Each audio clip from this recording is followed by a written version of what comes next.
Hey, what's up everybody? I'm Micah K, and today I'm hosting Hot Ones, the show with hot questions and even hotter wings. Thanks to Buff's Pub for sponsoring us today and providing these wings and potato skins. Today I'm here with Dr. Nolin, our superintendent. Welcome. Thank you. So what's your mindset going into this? Are you big on hot sauce? I'm not, but I have a son who is, and I'm game for anything, so. Awesome. Well, let's get to it then. Okay.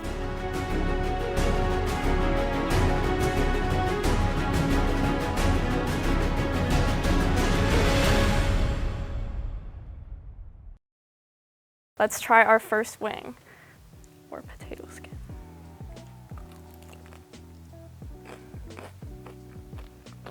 Now you have to try to talk. Right. So you spent 28 years as an educator. What's one moment that has stood out as a turning point or a really proud moment for you, and how has that shaped your journey? I know this is going to sound weird because it's always talked about as such a really hard time for the world, but I had been in my last school district about almost 20 years when COVID hit. Mm-hmm. So I was just really proud of how our team came together, how the community stepped up, how every department, public health, safety, the schools, the churches, really took care of the community. Mm-hmm. And actually, we had some really creative, collaborative time during the pandemic, mm-hmm. which I wouldn't have predicted and wasn't everyone's experience. And I feel like the school system really bonded and took care of the kids, and we had a lot less learning loss than many other districts. So it was a proud moment for me because I felt like if there's anything I want to come out of my leadership legacy, it's one of care and collaboration on behalf of kids. So I felt good about that. That's awesome. It's always great when you can unify over like a struggle. It was a struggle, as you yes, know. It was. What's one initiative that you're working on right now that you're really passionate about? Well, we're really taking a big look into all the curriculum for the district.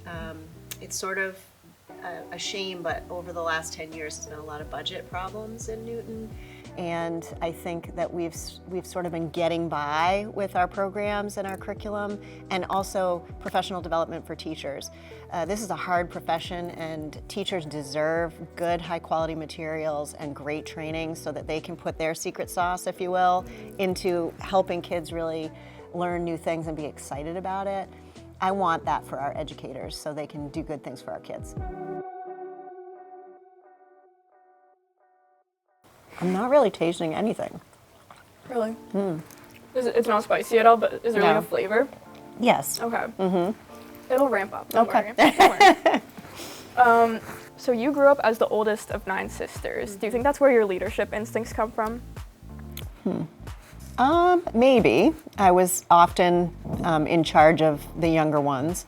I was a really shy kid, though, and didn't conceive of myself as a leader. I've practiced those things over time. And I hate to say this, but my becoming a principal, I thought I was going to be a teacher my whole life. I could think of no higher calling. I wanted to be an English teacher. I had great teachers, and they cared for me, and they made sure that I had opportunities. So I wanted to do that, but I was so annoyed by the principal that I had when I was a teacher that I was like, I'm pretty sure I can do better than this. And that's sort of how I became a superintendent too. I wasn't planning. No one grows up and gets, to be 10 and says like, I want to be a superintendent. No, it says no one. So I don't know that it was that. I know how to negotiate though, and be patient. And those are 2 qualities that are kind of undersold leadership traits. But when you have 8 siblings, like you can't always get what you want when you want it. That's true. What was like the biggest point of controversy between you and your sisters? My next youngest sister, Katie, and I fought all the time. And we would scrap, like physically scrap. It was more like when they touched your stuff or they got in your space. There was so little privacy for us, so it was like when something that was mine was violated, I would get so enraged. Right. How much younger was she than you? She was 3 years younger. Okay, so a bit of a gap. Yeah, a little bit. But my youngest are twins, and they are 20 years younger than I am. Oh, wow. So, like, that was a different relationship, right? Because they were little guys when I was in college. So, yeah. It's just different. When I told my son I was doing this, he's in college, he said, don't eat any of those hot chips, those like chips that have now been banned. Have you seen I haven't those? heard of those. Oh, that's a good companion to this story. Okay. Yeah. For the next episode, we'll include those. Yeah, no, you can't because they're illegal. They God. might have killed someone. Oh, lovely. Yeah. You've said that two of your favorite artists are Stevie Wonder and Metallica. Have you ever been to one of their concerts? I have been to Metallica on 2 occasions. What was that like? Well, the first was, this is how you're going to know I'm a metalhead, Monsters of Rock at Oxford Plains Dragway. And that was like Van Halen, Dokken, Scorpions, Metallica. It's just how I grew up. Imagine this, but with big permed hair, full of Aquanet. That was kind of my 80s hair band era. Still Metallica, it still pumps me up. It's the best. Have you liked Metallica ever since you were like a teenager? Or like what point in your life did you really start to like them? Probably in middle school is where I really got into it. Mind you, there was no such thing as country music like today, or there was pop music, and then there was hair bands and metal, and I was more on the metal side of things. It's just kind of where I grew up. If you go north, it's still kind of like that. I grew up in northern New Hampshire, so.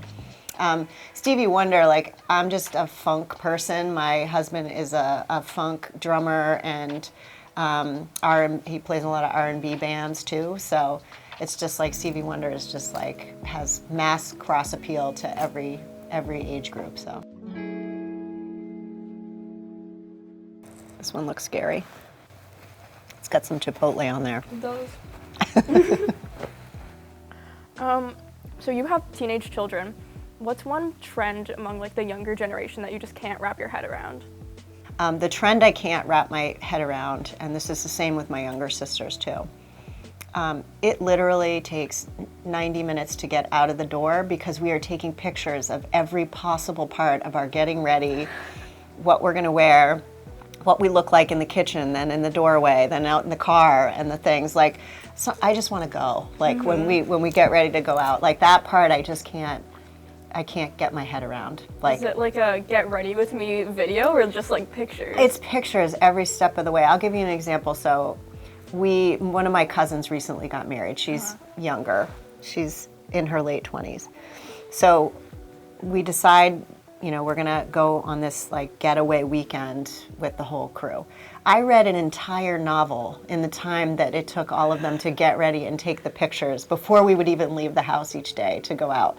So I think it's just like wanting to document every part and curate their social media image, and I just wanted to go to the events. So that's fair. Yeah. I mean, I know it's part of, the culture, and I do my own social media and stuff like that, but it's just like, it just extends so much time that I just feel like time is I have so little free time, so I was like, let's go. Right. I mean, at least you finished a novel. I think that's a pretty good use of time if you're waiting. Yeah, so I was like, I'll just read. I'll be here while you guys are doing that. So you've talked about how one of your first jobs was playing Cinderella at Storyland. If you had to play a princess today, which one would you choose? I'm not super up on my Disney, but I'm big on like action films and stuff like that. So I've always been a really big fan of like superheroes and that kind of stuff. So a lot of folks give me Wonder Woman gear, so like that's fun to think about. But I've always sort of had a soft spot for Wolverine. I just like it's metal, and it's I think he's got a good compelling backstory about what motivates him. So. And who can't get behind the like sideburns and the hair? Right. Like, it's just yeah. What was it like playing Cinderella at Storyland? Are there any like crazy stories you have, fun times? Well, it's not a glamorous story, but I'll tell you.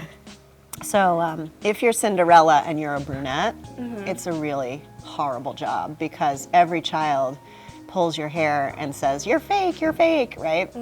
And so it's also like July and August, and you don't want to be wearing a blonde wig, right? So there's that. And then you're only allowed to do that for so many hours a day. The second part of the day, you either wrap cotton candy at the guardhouse which is right next to Three Billy Goats Gruff, so you get to hear the screaming goats all day long. Or you drive the hot dog cart, which is literally a big hot dog on a bike that you drive around there. So talk about going from the highest heights of royalty to the lowest hot dog bite possible. Not And so so glamorous. it's like your fall from grace every day. Was any kid ever confused when they saw you as Cinderella in the morning and then see you doing cotton candy in the afternoon? You know, they wouldn't, because they're so magic filled when they're there. If they're little, they don't really figure it out. Plus, you're in this big blue puffy gown, and then you're in like a guardhouse uniform with a food service apron. Mm-hmm. And yet they can't get past the brunette hair. No, I know. Well, Cinderella has like an iconic blondness, right? That's true.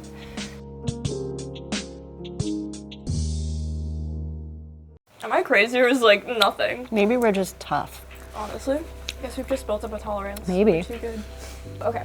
English was always a favorite subject of yours, and you eventually went on to become an English teacher. Mm-hmm. If you stepped into an English classroom today, what is the first book you would want to teach? I think I would teach poetry. So I try to read poetry every day, and I just think it's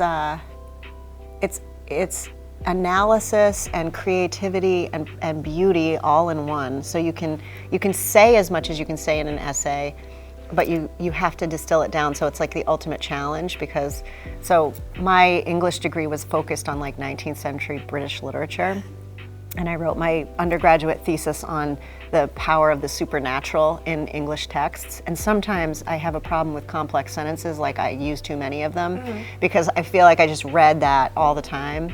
And so poetry makes me be better and shorter. And so I think teaching poetry helps students learn that more concise, everyday kind of writing that is more prevalent today. Do you ever write poetry yourself? I have one published poem from a long time ago. I can't even tell you, it was published in like a journal. I don't actually write that much because I have to do so much writing for work, so I just sort of enjoy it. I just enjoy reading it. This one is ghost pepper, but it's not. Give it a minute. So you started as superintendent of Newton during a time of disarray.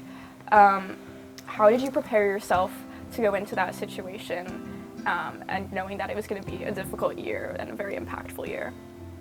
Well, honestly, I didn't know it was going to be the kind of year it was.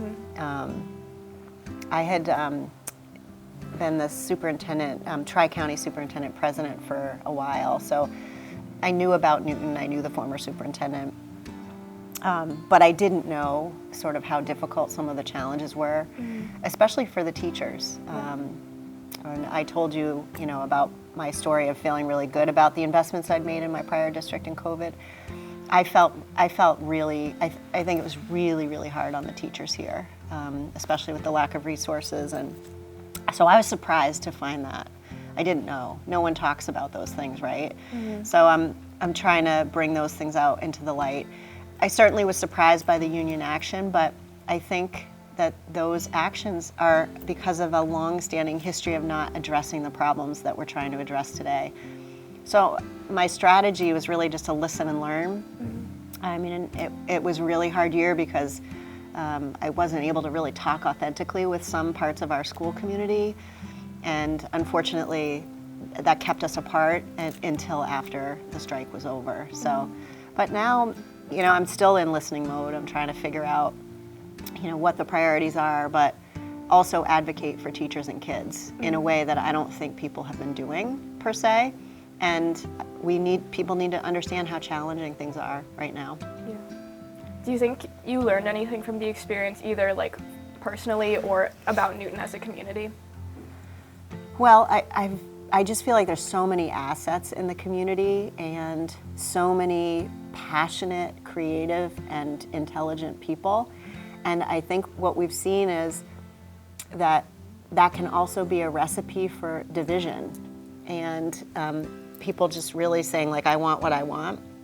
And we really have to come together around our students and really what is that vision that we can all get behind, right? Not routines, not history. Let's start over and really think about, what do we want our high schools to be like? What do we want every kid to know and be able to do? And what exciting, joyful learning experiences do we want them to have? It's not all about COVID recovery and SAT scores. What about just joyful learning and having the resources to do that? That's what inspired me to become a teacher.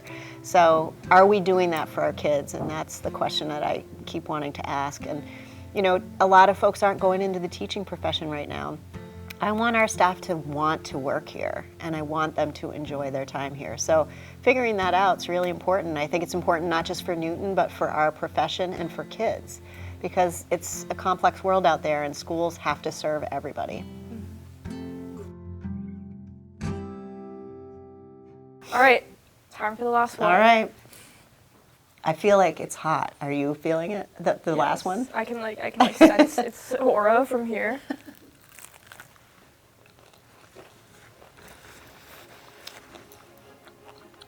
Dragon's breath.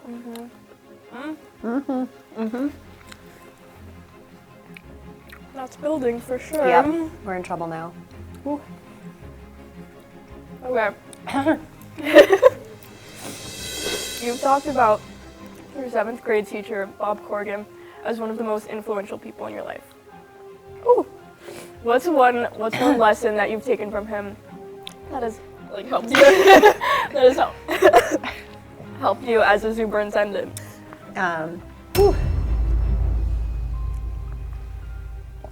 So Bob was my high school teacher. Okay. 9 through 12. I don't know, I think he just really opened up and opened my eyes to like all the ways that writing, teaching, reading were important in life. And I did not come from that kind of family. I came from a pretty blue-collar family. I know, I need to Sorry, yeah, are you okay? So to consider a life that was based about literature and talking and analysis just wasn't something my parents could ever do. But Bob did that for me. And he showed me what that could look like. And he also made sure that I got into college and that I had the resources that I needed to do it. So it just really like radical care for me. And that's what I always try to do for my students, and it's what I try to do now. Well, Dr. Nolin, thank you so much for joining us today and braving these wings with me. How do you feel? My mouth is on fire. Yeah. But I really appreciated being here with you. Awesome. Well, everyone, thank you so much for watching Hot Ones. Yay! That is super hot.